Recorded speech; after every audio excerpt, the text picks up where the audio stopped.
Goedemorgen. Good morning. I've had a night with many dreams, so I started talking in Dutch. I'm going to take the beautiful deck again of Mystical Shaman Oracle. And I drew a card where it fell out. It says completion. It has the Uruburu dragon on it. It's a beautiful, beautiful color scheme in these cards. It has northwest, southeast, and what does it have here?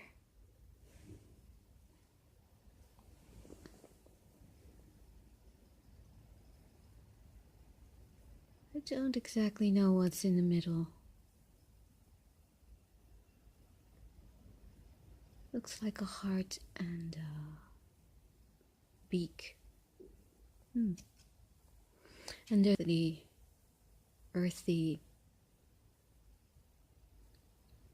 colors below and the oceanic colors above for me. And there's always an orb in the somewhere in the image. So let's see what it says. The essence. All things have a beginning, a middle, and an end. This is the nature of life, the seed, the flower, and the fruit, and of all human relationships. Completion suggests the fullness of the moment and the need to transform an old form into a new one. The invitation. You have finished a cycle, and there is no more growth or benefit from hanging on to the old. Yeah, well, I started this YouTube. To me, that means the old. And tomorrow is the 11th of the 11th, which to me means a new beginning. So it could be interesting. In regard to relate, it's time to honor what has been and find a new form for the future. In your ventures, it is time to reap your harvest. Completion is a time for celebration.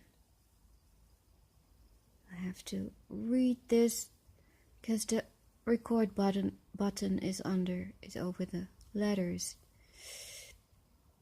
It is the end of summer when the fruit is ripe. And then it says something about hanging on to the old.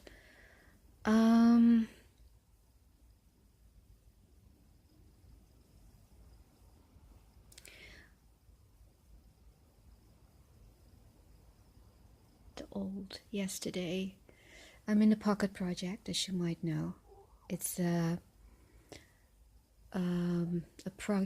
project from an NGO led by Thomas Hubel, in which we're studying and exploring how to respond to collective trauma and intergenerational trauma.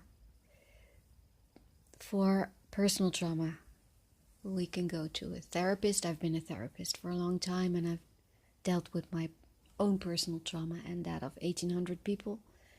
But this is expansion of the context in which to watch and meet trauma, because sometimes it is not purely individual. And I don't mean that we are all influenced by the circumstances we live in, but also by old patterns that we are born into our family, and that we are born into as humanity. The patterns that have been gone on from generation to generation because they worked. And these patterns have created civilization. And next to that, there's also patterns of protection. And because we have consciousness as humans, hopefully, it's a bit more difficult. Living beings like animals or trees, there's more variables to take into account. More variables means more degrees of freedom, but it also means more complexity. So that's our gift, and that's can become a curse if we try to keep out parts of the complexity we can't handle, or we don't like, or that seem uncomfortable. And when trauma is huge, of course you have to find a regulation method to survive.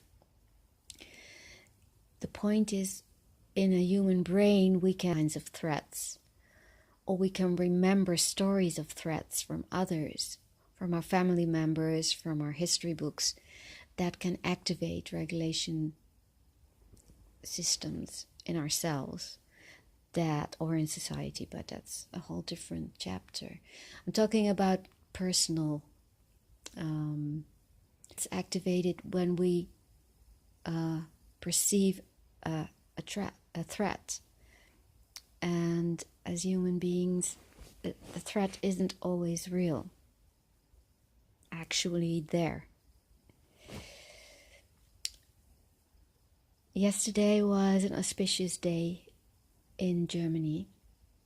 Lots of historical things happened around First World War, kind of the upstart of the Second World War, and the fall of the wall. It was a very special day, and there was a demonstration of National Socialists, Nazis in Berlin, and someone I knew was there too, and trying to be present with the whole, and visiting a memorial from a synagogue been burned 80 years ago on that day. It was a very intense, call it social global witnessing of this event in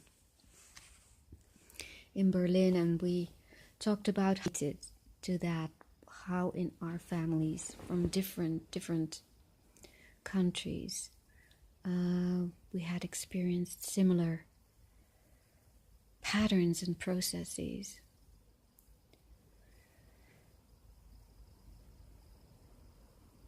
Fortunately, yesterday in Berlin, it didn't become chaos.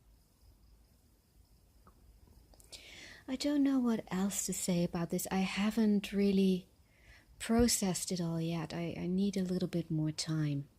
Usually when I sleep on it, it is clear in the morning, but with something as big as this, which is a collective trauma, it usually takes some more time.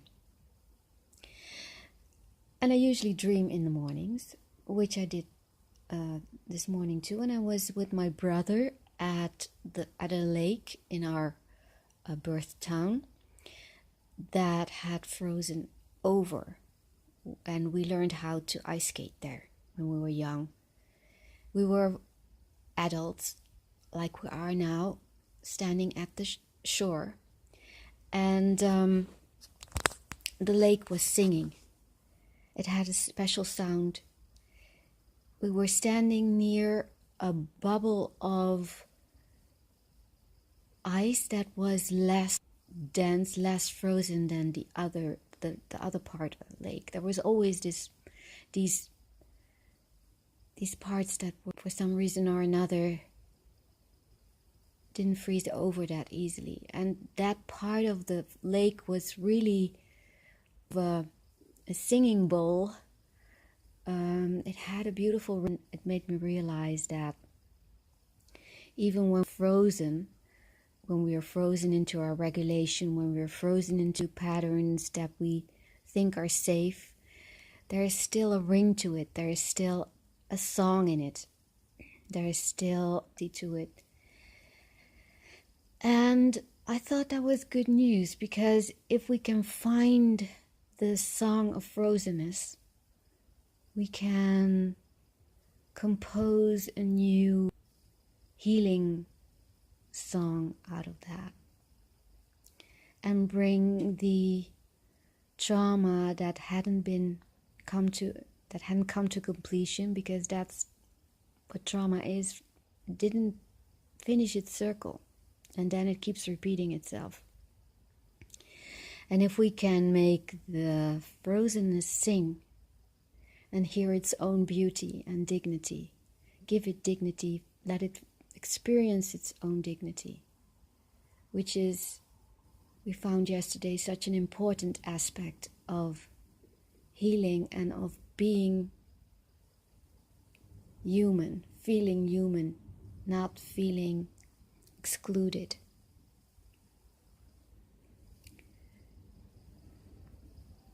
We can come. That's it for today. Have a beautiful day.